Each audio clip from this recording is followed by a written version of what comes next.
Hai, welcome back to my YouTube channel dan selamat datang untuk kamu yang baru pertama kali datang ke YouTube channel aku. Welcome, nama aku Rizka. Hari ini aku mau maskeran sambil pillow talk yang dulu aku pernah bikin juga pillow talk sama teman-teman.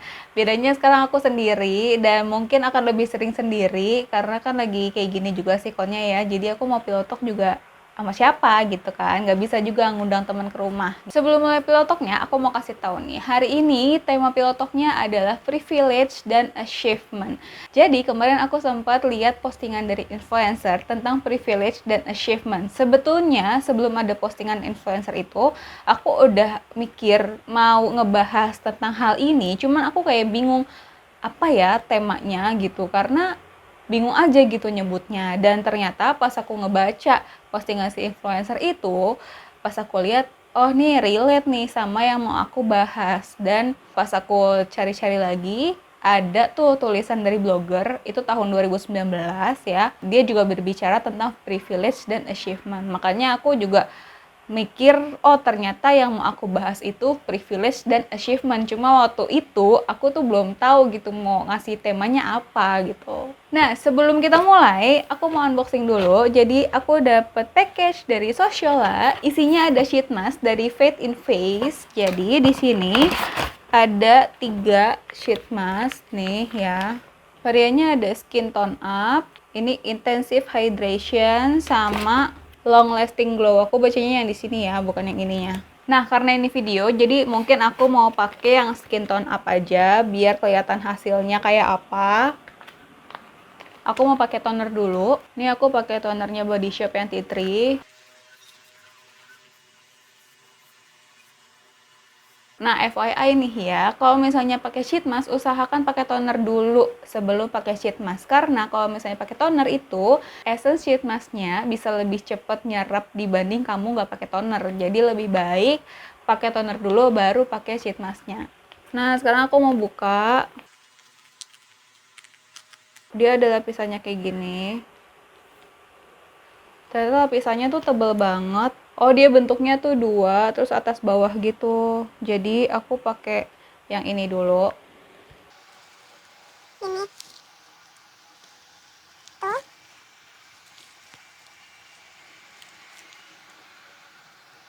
tuh ini ya enggak sih, kok ada lagi lapisannya, oh ini ada lapisan lagi gitu yang gimana sih, kok gue bingung. Oh begini gitu, apa sih, oh tebal anjir, gimana sih, bingung gue lupa. Begini kan, oh gini nih, oh dia lapisannya depan belakang, malah banget. Tuh aduh, mana sih, ya ampun susah banget. Ini tuh, akhirnya dia tuh ada dua ternyata, nih ada dua lapisan, agak unik sih, dan ini licin banget kayak jelly. Ini gimana, ya ampun, coba sumpah susah banget ini, maaf deh. Mulai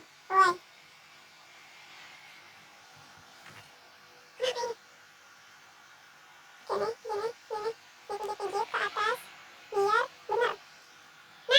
Nah gini tuh baru bisa. Nah, gini loh. Gini kan? Nah, ampun dah, gue susah banget.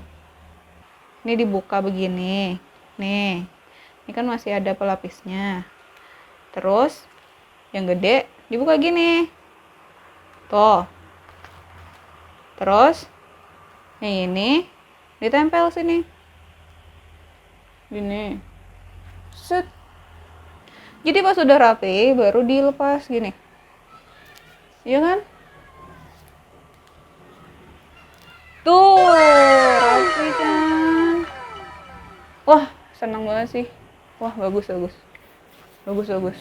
So, ini udah rapi kan sheet masknya. Terus, aku mau coba. Ini dia masih ada nggak nih di sini? Masih. Masih ada ternyata. Tuh. Masih ada.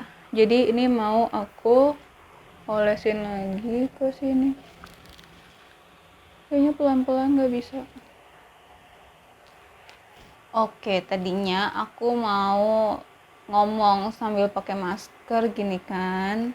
Tapi setiap aku ngomong, maskernya tuh gerak, jadi geser ke bawah.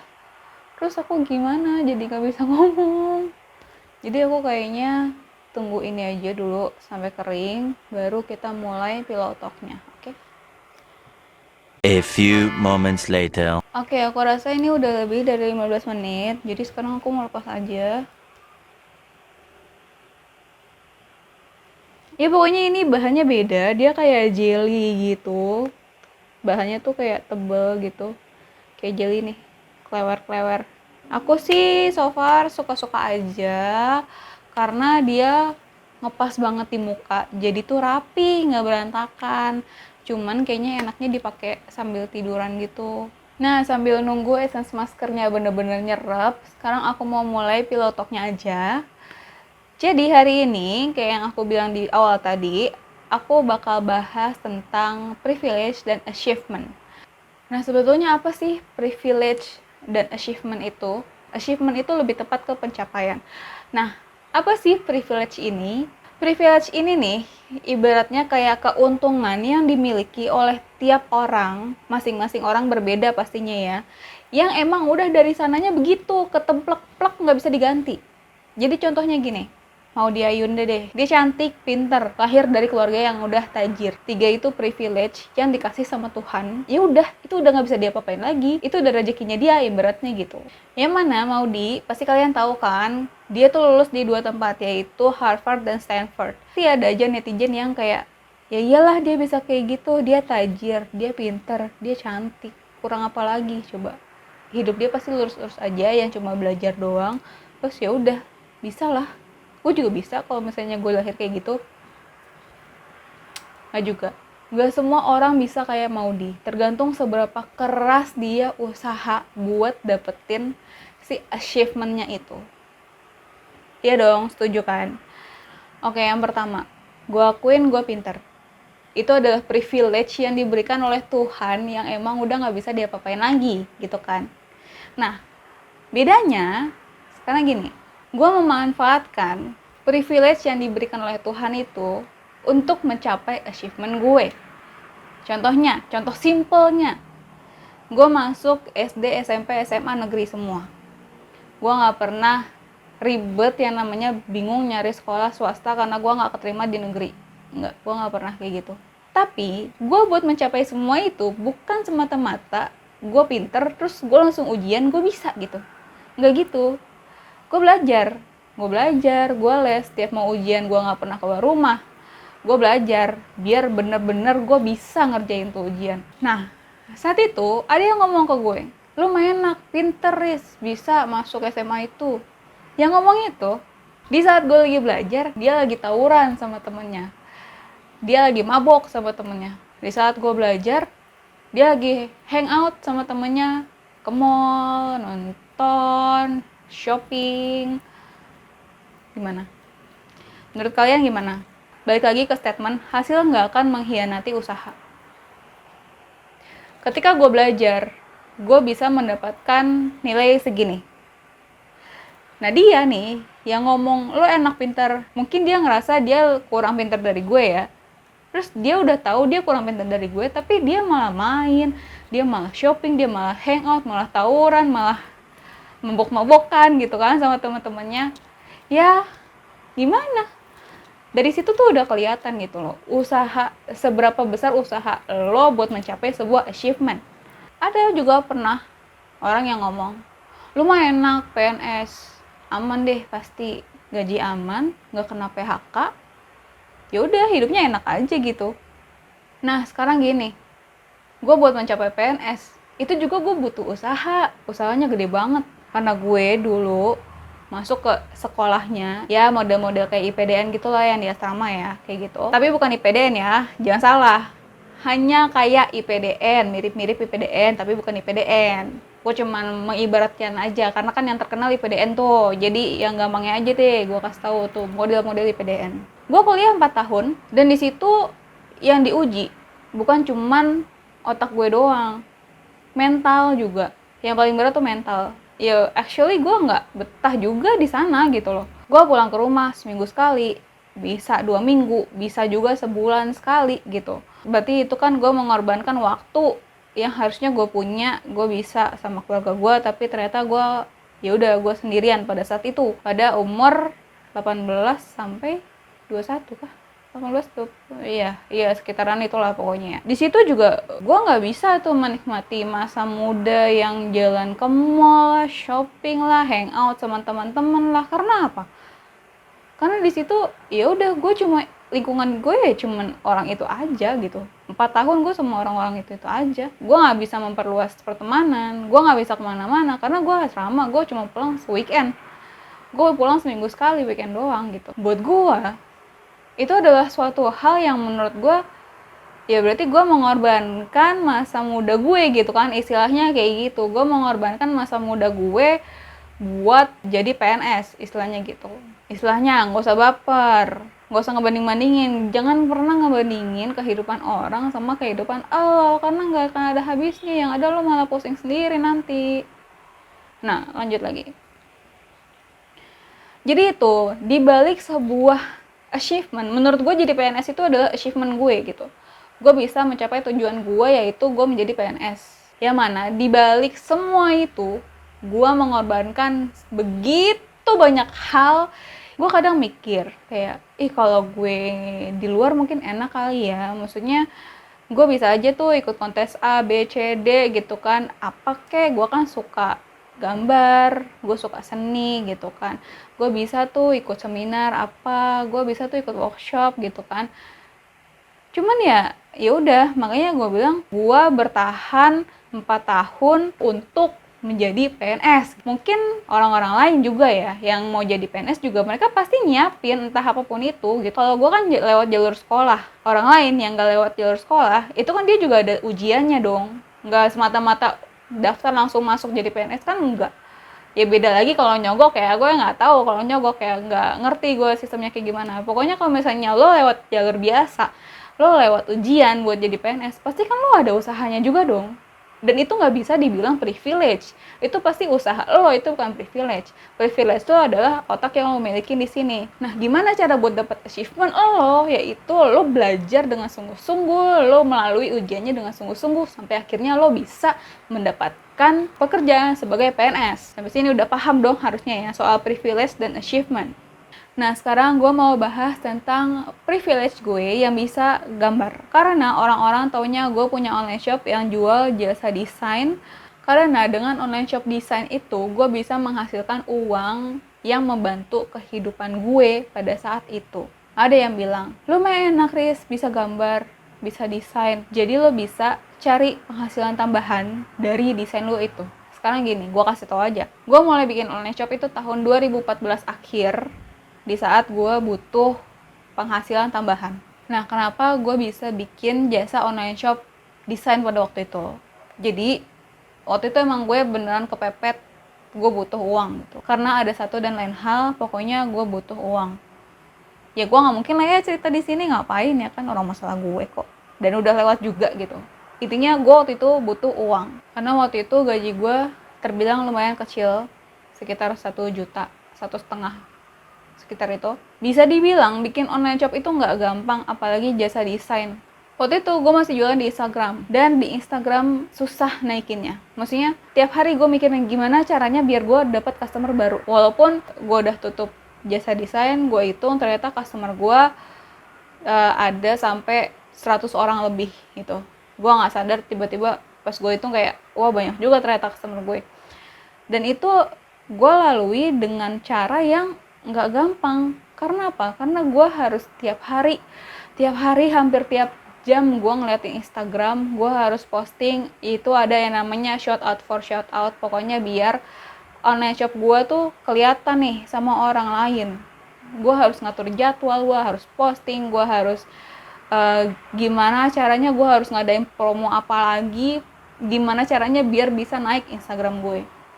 Dan bahkan gue pernah sharing waktu itu di Instagram gue yang sekarang, gue pernah sharing desain gue tahun 2015 sama tahun 2018. Jadi 3 tahun itu gue belajar terus gimana caranya gue bisa menghasilkan desain yang bagus buat customer gue gitu. Jadi bukan semata-mata gue bisa gambar terus gue langsung bisa desain gitu, enggak. Ada juga orang yang bisa gambar tapi dia nggak bisa desain, karena desain kan pakai ini ya, gue sih pakai Adobe Illustrator sama Photoshop ya, dimana gue harus mempelajari dua software itu biar gue bisa desain yang bagus gitu. Di samping privilege gue yang bisa gambar, gue juga harus mempelajari, gue harus belajar biar gue bisa terus mengembangkan dan menghasilkan gambar yang lebih bagus dari yang sebelumnya gitu loh. Jadi bukan cuma semata-mata gue bisa gambar nih terus gue langsung bisa desain terus bisa langsung bagus gitu desain gue, nggak bisa, nggak gitu cara mainnya. Lo butuh usaha buat apapun itu gitu, lo tuh butuh usaha. Nggak bisa cuma lo mah enak bisa gambar, lo mah enak bisa Photoshop, lo mah enak bisa Illustrator, ya gue nggak bisa ngapa-ngapain, nggak gitu. Kalau misalnya lo cari tahu, lo punya bakat, lo punya kesukaan apa deh, itu tuh pasti bisa dijadiin something asal lo mau usaha gitu. Nah makanya gue tuh sebetulnya agak sebel, bukan agak sebel lagi ya, sebel banget kalau dibilang dengan kata-kata lu mah enak gitu. Lu mah enak bisa desain, lu mah enak PNS, lu mah enak pinter, lu mah enak punya kamera, lu mah enak bisa beli ring light, lu mah enak bisa ngevlog. Kayak lu tuh nggak tahu gimana perjuangan gue biar bisa dapetin itu semua gitu loh. Ya nggak sih? Pernah nggak sih ada di posisi itu dibilang lu mah enak gitu? Gue tuh orangnya anti banget sama yang namanya belum nyoba tapi udah bilang nggak bisa gitu. Kayak enggak, gue nggak bisa.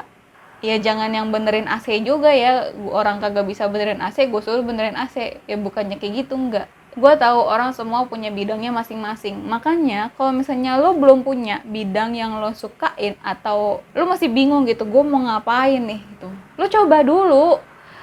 Nggak ada kata nggak bisa gitu, lo tuh mesti nyoba dari nol, bener-bener dari nol.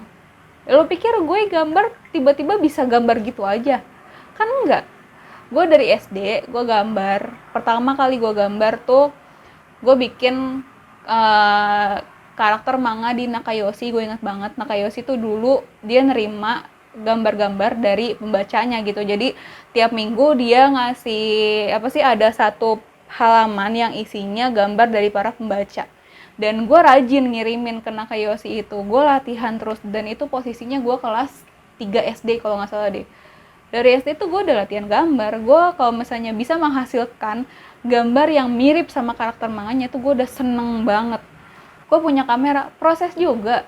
Gue waktu awal-awal foto pakai cahaya matahari, gue videoan di genteng, bukan di genteng sih, ibaratnya kayak balkon kecil gitu. Gue di rumah gue dulu ya, sebelum jadi balkon yang gede ini, di rumah gue dulu balkonnya kecil, jadi cuma segini nih. Nah di sebelah sini ada toren ya kan, gue videoan di sini nih.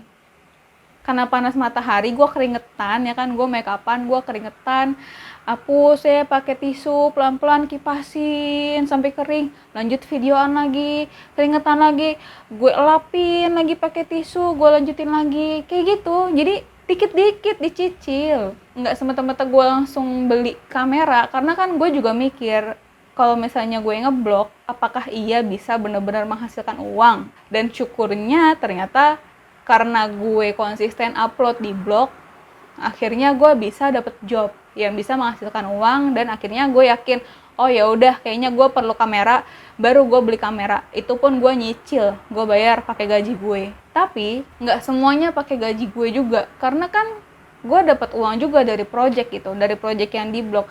Dan gue ngitung-ngitung ternyata oh ya udah syukur gue bisa melunasi kamera pakai uang gaji sama pakai uang project. Dan sepertinya di tahun kemarin penghasilan dari ngeblog ini emang udah beneran bisa beli kamera yang saat ini gue punya. Jadi gue kayak oh yaudah berarti bener gue emang harusnya beli kamera gitu. Selain desain ada lagi nih lanjutannya soal ngeblog. Ada juga yang bilang lu mah enak suka nulis, lu mah enak bisa nulis jadinya bisa ngeblog.